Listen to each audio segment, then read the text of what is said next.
श्री कृष्ण कहते हैं, चाहे मर जाना पर ये 7 बातें कभी किसी को मत बताना। नमस्कार दोस्तों, स्वागत है आपका गीता ज्ञान भंडार यूट्यूब चैनल में। दोस्तों, कुछ ऐसे गुप्त बातें होती है जो हमें कभी भी किसी को बताने नहीं चाहिए। आपको शायद यकीन नहीं होगा, पर अक्सर घर परिवार में अशांति का कारण हम सभी होते हैं। हम इस बात को देख पाए या न देख पाए, पर यही सत्य है, क्योंकि जाने अनजाने में हम खुद ही अपनी वो बातें दूसरों को बता देते हैं जो हमें हमेशा गुप्त रखनी चाहिए। और वही बातें जो जाने अनजाने में हम दूसरों को बता देते हैं, वही हमारे दुख का कारण बन जाते हैं, वही हमारे घर परिवार के बर्बादी का कारण बन जाता है। और फिर बाद में हमें यह सोचकर पछतावा होता है कि मुझे यह बातें किसी को नहीं बतानी चाहिए थी, मैंने जाने अनजाने में मूर्खतावश बहुत बड़ी गलती कर दी। दोस्तों, इसलिए आज हम आपको एक ऐसी कथा सुनाने वाले हैं जिसे सुनने के बाद आपको 8 ऐसी बातें पता चलेगी जो जीवन में कभी किसी को नहीं बतानी चाहिए।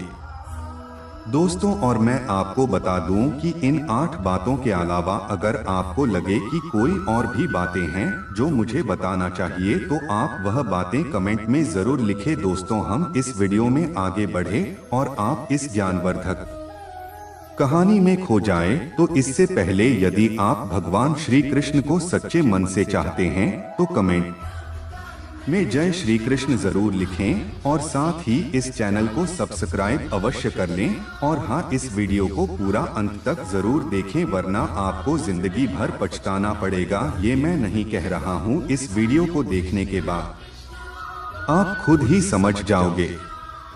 दोस्तों, एक समय की बात है, एक गांव में रामलाल नामक एक व्यक्ति रहता था। वह व्यक्ति बहुत ही गरीब था, इतना गरीब कि उसको 2 वक्त की खाना भी बड़ी मुश्किल से नसीब होती थी। वह काम की तलाश में पूरे दिन इधर उधर भटकता रहता, पर उसे कोई काम नहीं मिल रहा था।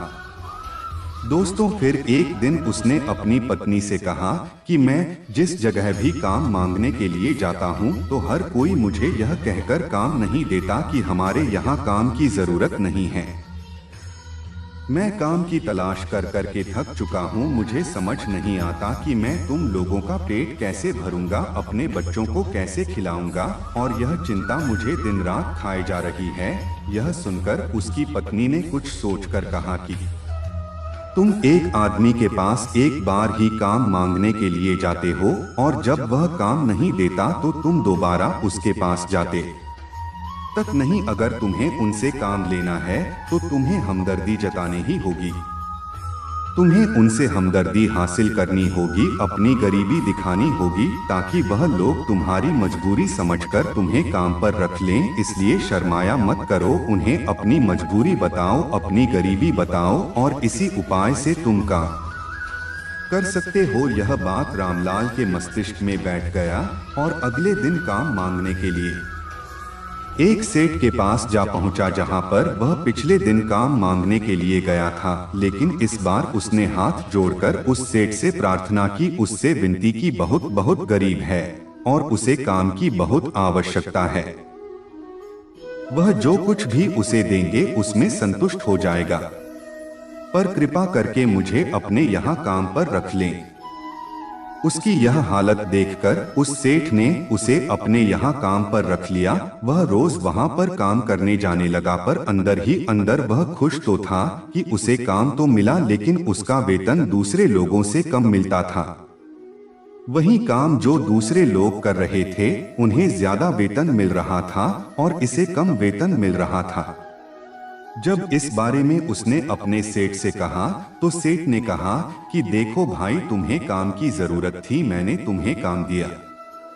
मेरा धन्यवाद करने की बजाय तुम मुझसे शिकायत कर रहे हो, ये कैसी बात है साहब।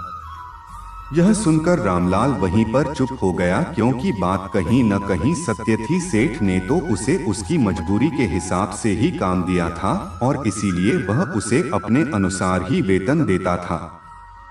लेकिन धीरे धीरे उसने यह बात अपने सगे संबंधियों और अपने दोस्तों को भी बताना शुरू कर दिया कि उसका मालिक उसे कितना वेतन देता है। दोस्तों, समय बीतता गया और रामलाल पूरी लगन के साथ अपना काम करता रहा, लेकिन अब परिस्थितियां बदलने लगी थी। सेठ अब रामलाल से दूसरे लोगों से ज्यादा काम लेता था और उनसे कम वेतन उसे देता था। यह बात रामलाल के मन को बहुत ठेस पहुंचाती थी। वह दूसरों से ज्यादा मेहनत कर रहा है और उनसे कम वेतन पा रहा है। इससे उसके आत्मसम्मान को बहुत गहरी चोट पहुंची। तब धीरे धीरे उसका मन अपने काम से हटने लगा। उसका मन काम में लगता ही नहीं था। दोस्तों, जाहिर सी बात है कि ऐसी जगह किसका मन लगेगा जहां आदमी को अपने आत्मसम्मान के साथ समझौता करना पड़े। इसीलिए जल्दी ही रामलाल ने अपना काम छोड़ दिया और वह घर पर आकर खाली बैठ गया। अब उसके पास घर का खर्च चलाने के लिए भी पैसे नहीं बचे थे। इसीलिए उसने अपने सगे संबंधियों और अपने दोस्तों से सहायता मांगना शुरू की। लेकिन उसके दोस्त उसके सामने तो उसे दया का पात्र समझते थे, उसे दिलासा देते थे, लेकिन पीछे से उसका मजाक उड़ाते थे।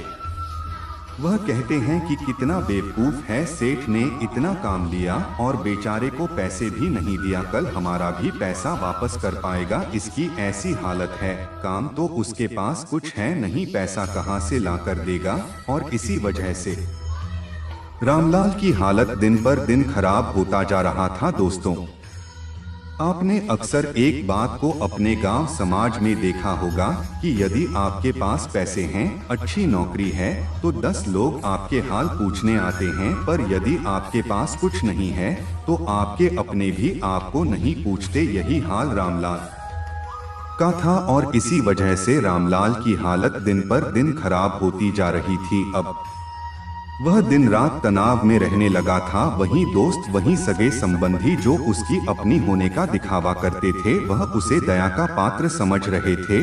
उन्हें उसके ऊपर तरस आ रहा था। सब लोग आकर उसे ज्ञान तो बहुत देते थे, लेकिन कोई सहायता नहीं करता था। और अक्सर ऐसा ही होता है, ज्ञान देने वाले तो बहुत मिल जाते हैं, लेकिन मदद करने वाले कितने लोग मिलते हैं।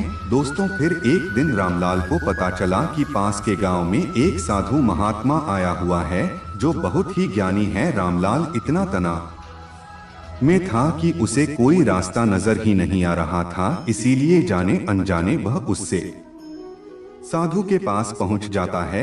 वहां पहुंचकर वह सीधे उनके पैरों में गिरकर रोने लग जाता है। भर रोते रोते उन्हें अपनी सारी स्थिति बताता है। उसे बताता है कि किस तरह उसके सेठ ने उसका फायदा उठाया और उसके सगे संबंधी उसके साथ कैसा व्यवहार रखते हैं। सारी बातें सुनकर साधु ने उसे चुप करते हुए कहा कि यह सारी समस्याएं तुम्हारी बुद्धिहीनता, तुम्हारी मूर्खता के कारण उत्पन्न हुई है। अगर तुम्हारे अंदर विवेक होता तो इनमें से एक भी समस्या तुम्हारा चित्र को दुखी नहीं कर सकती थी।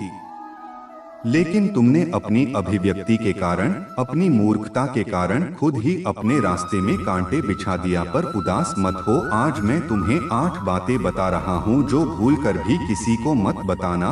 और इन बातों का अनुसरण करते हुए तुम बाहर से मिलने वाले दुखों को तो दूर कर ही सकते हो जो बेवजह दुनिया की वजह से तुम्हारे अंदर पनपते हैं। साथ ही एक हंसी खुशी जिंदगी भी जी सकते हो। तो सुनो, मेरा पहला बात जो किसी को नहीं बतानी चाहिए वह है अपनी मजबूरी है। अपनी मजबूरी का दिखावा करके दूसरों का पात्र बन के उनकी सहायता लेने की गलती कभी मत करना। हो सकता है कि आज वह तुम्हारी मजबूरी देखकर तुम्हारी सहायता कर दे, लेकिन कल वह तुम्हारा फायदा उठाने से भी नहीं झुकेगा।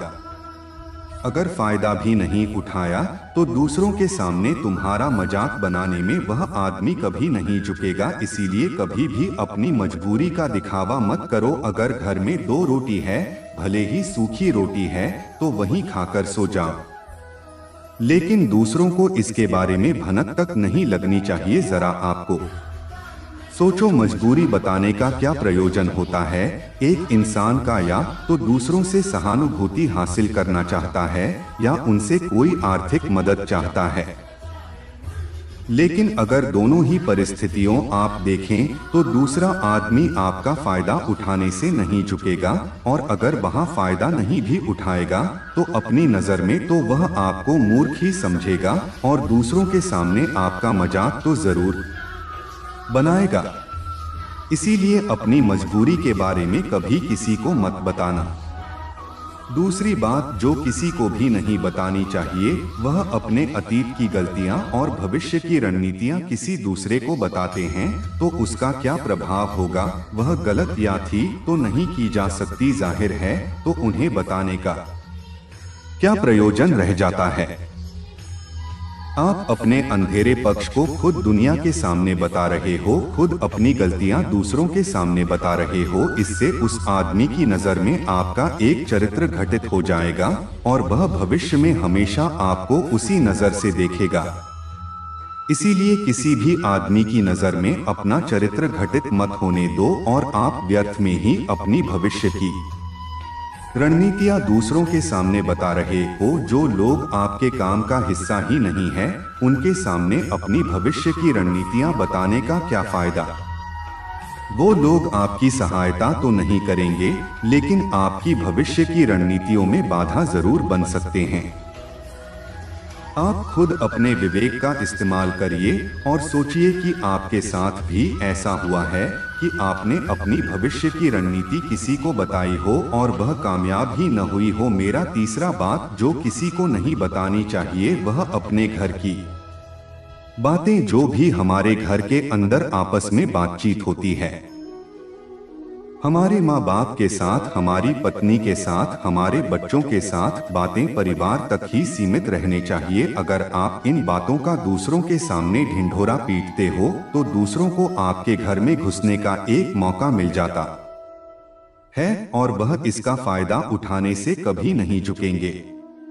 आपके परिवार के सदस्यों को आपसे दूर लेकर जाने की कोशिश करेंगे।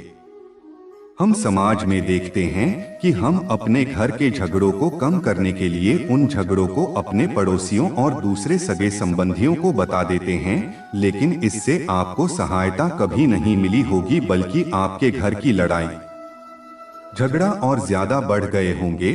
और यह जाहिर है वह बढ़ेंगे अगर आप अपने माँ बाप की बातें दूसरों को बताएंगे तो आपकी माँ बाप को बुरा ही लगेगा कि हमारा बेटा हमसे बताए बगैर दूसरों को यह बातें बता रहा है। इसीलिए अपने घर की बातें और अपने घर की लड़ाई झगड़ा किसी के सामने मत बताना। अगली बात जो मैं तुम्हें बताने जा रहा हूँ, जो किसी को नहीं बतानी चाहिए, वसूलने सुनने पर बहुत अजीब लग सकती है, लेकिन उसका सत्य भी मैं आपको बताऊंगा। अपनी आमदनी किसी को मत बताना।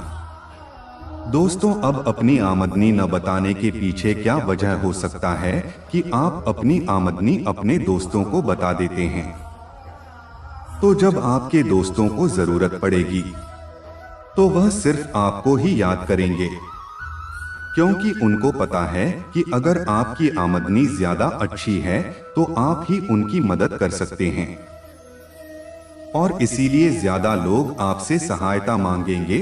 और जब आप उनकी सहायता नहीं करेंगे तो वह सोचेंगे कि इस आदमी के पास पैसे हैं, मेरी सहायता कर सकता है, लेकिन यह सहायता कर नहीं रहा है, और इसीलिए आपकी आमदनी आप दोनों दोस्तों के बीच के झगड़े का कारण हो सकती है। तो लोग मजाक उड़ाएंगे और ज्यादा होगी तो सहायता मांगेंगे, तो अपनी आमदनी बताने का कोई जरूरत ही नहीं है।